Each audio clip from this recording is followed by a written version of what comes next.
Hey everyone, welcome back to another episode of ReaperCast. Today we're going to be talking about a lot of cards here. They're pretty much the remaining cards for Burst of Destiny, but there's also a few more cards that's also coming out in Dawn of Majesty that I also wanted to talk about. And Dawn of Majesty is the set that comes out before Burst of Destiny. So without further ado, let's just begin. So the first card we have here for Dawn of Majesty is BODE Scout Buggy, a level 3 wind insect type effect monster. With 1000 attack and 300 defense, you cannot special summon monsters except insect monsters. If this card is normal or special summoned, you could special summon one BODE Scout Buggy from your hand, deck or graveyard. You can only use this effect once per turn. That's not a bad card at all. I thought it would be really specific, but it turns out it's not a new archetype. It's literally just going to be a generic insect card that could be actually incorporated into many decks. Of course, it does prevent you from summoning anything else other than insects, but I can definitely still see this card being quite a nifty card that actually could be quite an extension to start off with. However, moving on here, we have a V-Jump promo that's called Outburst Dragon. This is definitely very exciting because I like to see more support for rockets or the Topologic deck. So this is a level 8 Dark Dragon effect monster of 2100 attack and 2800 defense, with the first and second effects being allowed to be used only once per turn. First effect, if you control a monster, you could special summon this card from your hand, then destroy all monsters you control. You cannot special summon monsters while you control this monster summoned this way, except dark monsters, which is no big issue because if you're playing rockets, they're all darks anyway.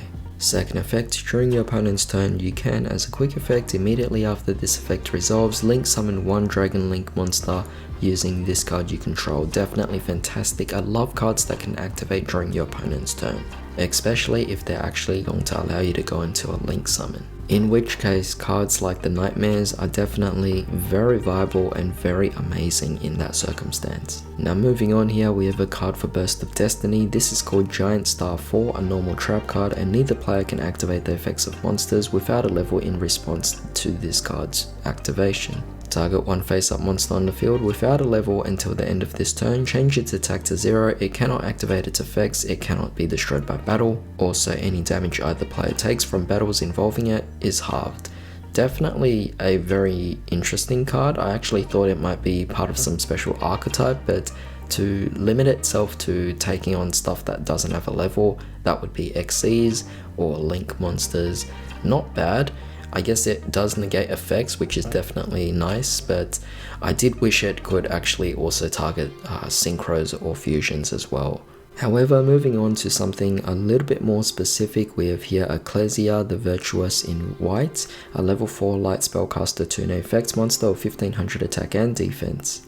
You can only special summon this card's first method once per turn. You can only use the second and third effects of this card's name each once per turn. First effect, if your opponent controls more monsters than you do, you can special summon this card from your hand. I like that. It's a tuner monster, it's generic enough that I might even use this in generic synchro decks. Second effect, during the main phase as a quick effect, you contribute this card, special summon one Xiangjin monster or one Fallen of Albaz from your hand or deck.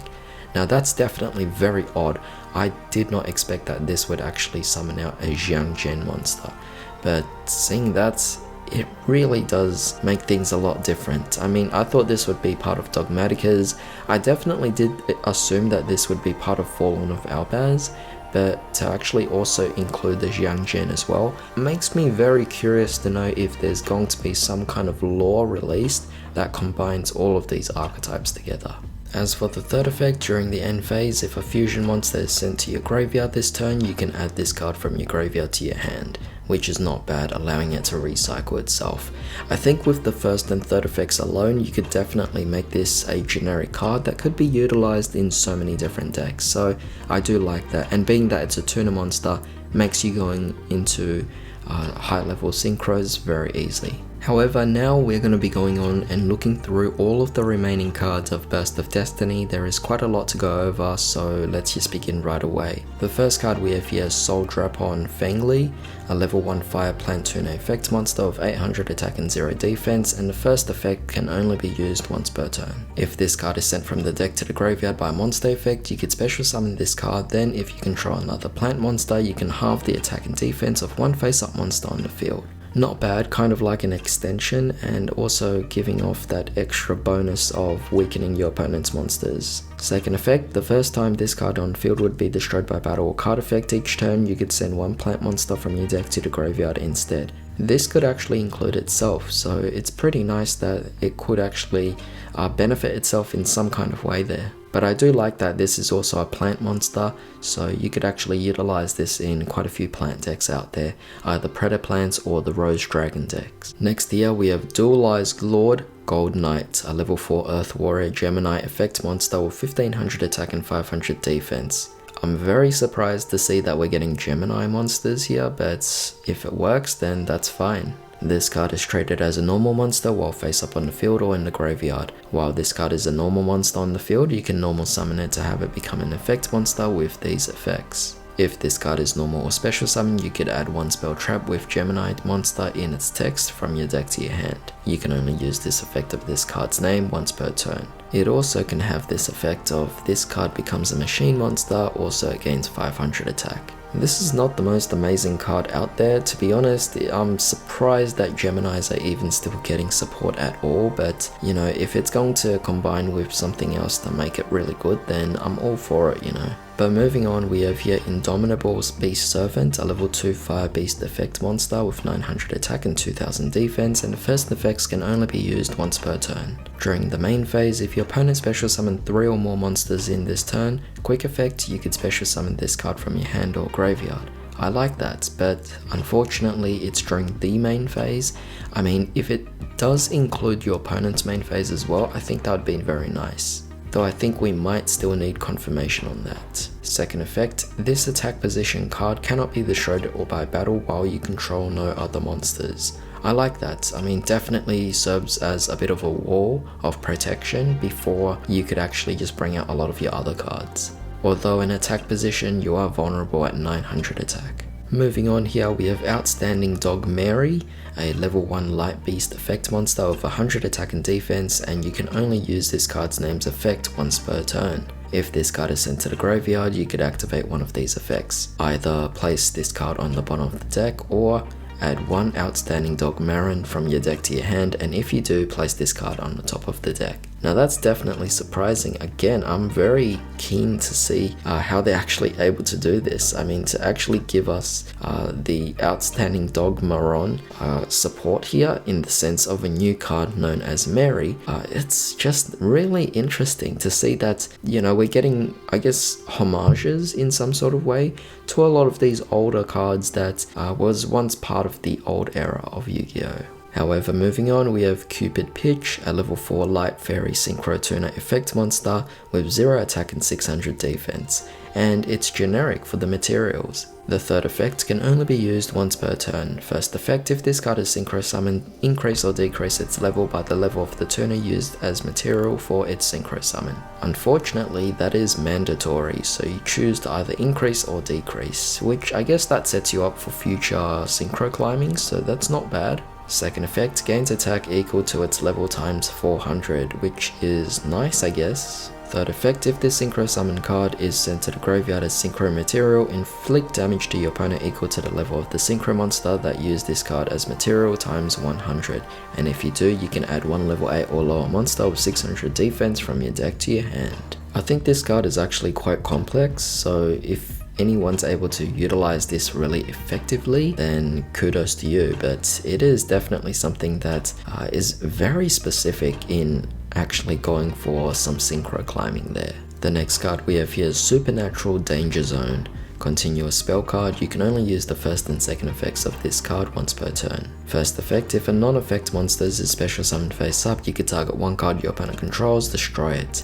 I like that. Second effect, if this card is in your spell trap zone, is destroyed by an opponent's card effect, you could special summon one non-effect monster from your hand, deck or graveyard. Alright, so it would seem that this is kind of a similar support to the Geminis, so this is definitely something I'm keen to see more of. As for the next card, we have here Night Flight, a quick play spell card. Target one phase-up monster you control, return it to the hand, and if you do, neither player can activate cards or the effects of cards with that name for the rest of this turn. That's actually not too bad. I like that. I mean, technically you could use this on a Nibiru, which is quite nice. I mean, you could use this on quite a few things, but that's quite a powerful card. I mean, it's a quick play spell card as well, so if you could use it effectively during your opponent's turn, I think you could definitely do quite a bit out of that. It kind of reminds me of, I don't know, Called by the Grave. I wouldn't say this is a replacement, but it's definitely a nice alternative. However, next here we have Small World, a normal spell card. You can only activate one card with this card's name per turn. Reveal one monster in your hand and reveal one monster in your deck with its same type, attribute, level, attack, or defense. Only exactly one of those, thank goodness. Banish that first revealed monster face down, then add to your hand one monster from your deck with the same type, attribute, level, attack, or defense, only exactly one of those, as that second revealed monster, and if you do, banish that second revealed monster face down. That is so specific, but you know what, if it allows you to do searching a lot easily, then I'm all for it. However, next here we have some trap cards. We have a normal trap card here, Stained Glass of the Valiant. You can only activate one card with this card's name per turn. Apply these effects in sequence based on the types of effect monsters you control. So if you have a fairy, then draw 3 cards, then place 2 cards from your hand on the bottom of your deck in any order. If you have a fiend, your opponent draws 1 card, then they discard 1 random card, then if they have any other cards in their hand, discard 1 more card of their choice. That's not that great in terms of the fiend, because you're kind of benefiting your opponent in some sort of way, depending on what deck they play, of course. And as for the fairy effect, it's nice to draw 1 additional card and kind of fix up your hand.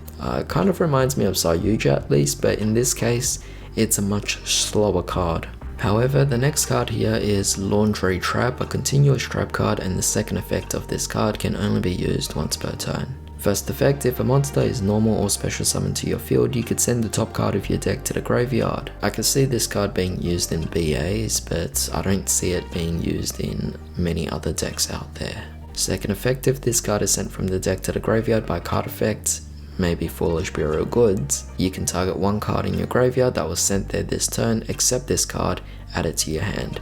But you cannot activate cards or effects of cards with that name until the end of your next turn. That's quite a lock, that's quite unfortunate, unfortunately. But you know what, if you could actually add a hand trap or recycle one of your hand traps, I think that's not bad. I mean, you could technically still have a disruption in the hand, and even though you can't activate it after a long while, it's not bad at all. Though I think a trap like this is definitely far too slow for this particular format, for this particular era, to be honest. But that was pretty much it for today's cards. There are a lot to actually go over, of course, but I believe this is pretty much it since they titled it Remaining Cards from Burst of Destiny. So now I'm actually quite interested to see the whole card list for Burst of Destiny to, I guess, reaffirm my decision that maybe Burst of Destiny is a set that's worth buying into. Definitely, I feel really negatively about Blazing Vortex. Lightning Overdrive is okay. Dawn of Majesty is a bit of a letdown as well, but Burst of Destiny does seem quite promising.